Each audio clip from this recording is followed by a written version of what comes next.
Bismillahirrahmanirrahim. Assalamualaikum warahmatullahi wabarakatuh. Alhamdulillahirabbil alamin. Amma ba'du. Segala puji bagi Allah, Tuhan semesta alam, yang selalu memberikan kita kesehatan dan kesempatan sehingga kita dapat menjalankan aktivitas dengan baik. Salawat serta salam tak lupa kita aturkan kepada junjungan kita baginda Nabi besar Muhammad sallallahu alaihi wasallam dan para sahabatnya. Yang saya hormati Bapak Komarudin MPD selaku dosen pengampu mata kuliah materi PAI SMP, SMA, SMK. Dan yang saya banggakan teman-teman mahasiswa yang sedang menyaksikan video pembelajaran. Sebelum itu, perkenalkan, nama saya Rinal Qur'ana, semester 5K, Prodi Pendidikan Agama Islam, Fakultas Tarbiyah Institut Agama Islam Hamzan Madinah Datul Waton Lombok Timur. Pada video pembelajaran ini, saya akan menyampaikan materi dengan judul Konsep Pendidikan Agama Islam Perspektif Ibnu Khaldun. Semoga apa yang saya sampaikan dapat bermanfaat bagi kita semua. Selamat menyaksikan.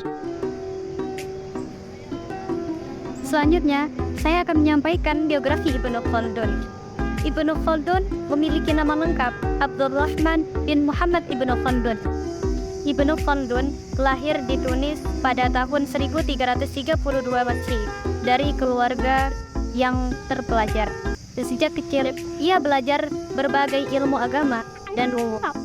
Setelah berpengalaman di dunia politik, beliau akhirnya fokus menulis dan mengajar karena karya terkenalnya adalah Muqaddimah yang menjadi rujukan penting dalam ilmu sosial dan pendidikan di seluruh dunia. Menurut Ibnu Khaldun, pendidikan bertujuan untuk membentuk manusia menjadi makhluk yang beradab.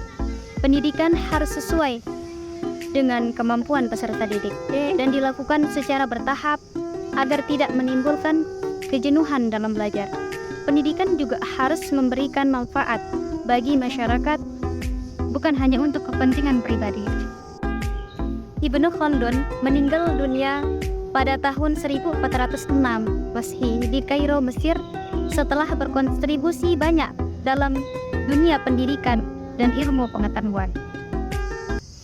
Pendidikan dalam Islam memiliki kedudukan yang sangat penting karena pendidikan menjadi fondasi utama bagi pembentukan karakter dan peradaban manusia.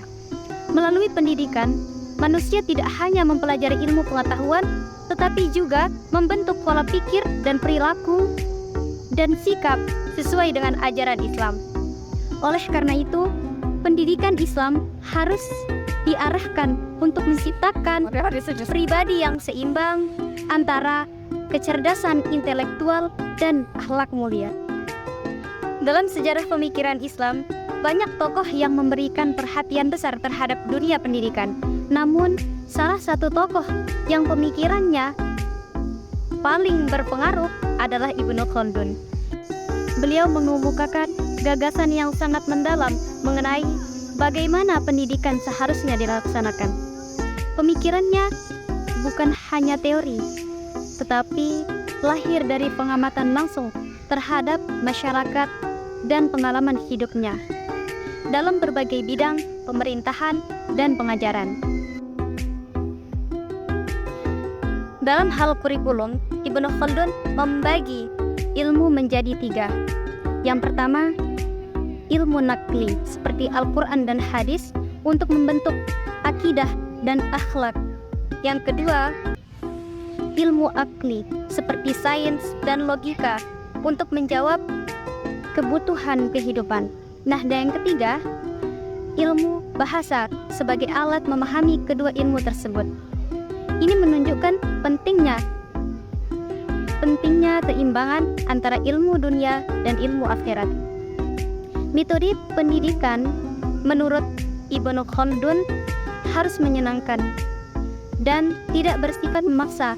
Beliau menekankan pembelajaran bertahap, pengulangan materi, dan diskusi untuk melatih pemikiran kritis. Guru juga memiliki peran penting sebagai teladan akhlak bagi peserta didik. Peserta didik sendiri harus memiliki adab yang baik, menghormati guru, dan bersungguh-sungguh dalam belajar. Karena ilmu tidak diamalkan, tidak akan memberikan manfaat.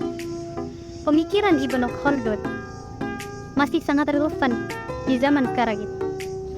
Dunia modern membutuhkan pendidikan yang mampu mengembangkan kecerdasan sekaligus menjaga moralitas dengan konsep seimbang antara ilmu agama dan ilmu pengetahuan.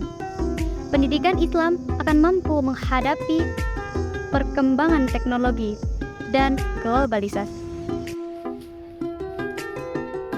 Baik, dari penjelasan tersebut dapat disimpulkan bahwa pendidikan menurut Ibnu Khaldun bertujuan membentuk manusia yang beradab. Pendidikan harus bertahap, kurikulumnya harus seimbang, guru menjadi teladan, dan peserta didik menjaga adab serta kesungguhan dalam belajar. Pemikiran ini dapat menjadi dasar meningkatkan kualitas pendidikan Islam. Iwa Sakin, hanya ini yang dapat saya sampaikan. Kurang lebihnya saya mohon maaf. Sekian dari saya. Assalamualaikum warahmatullahi wabarakatuh.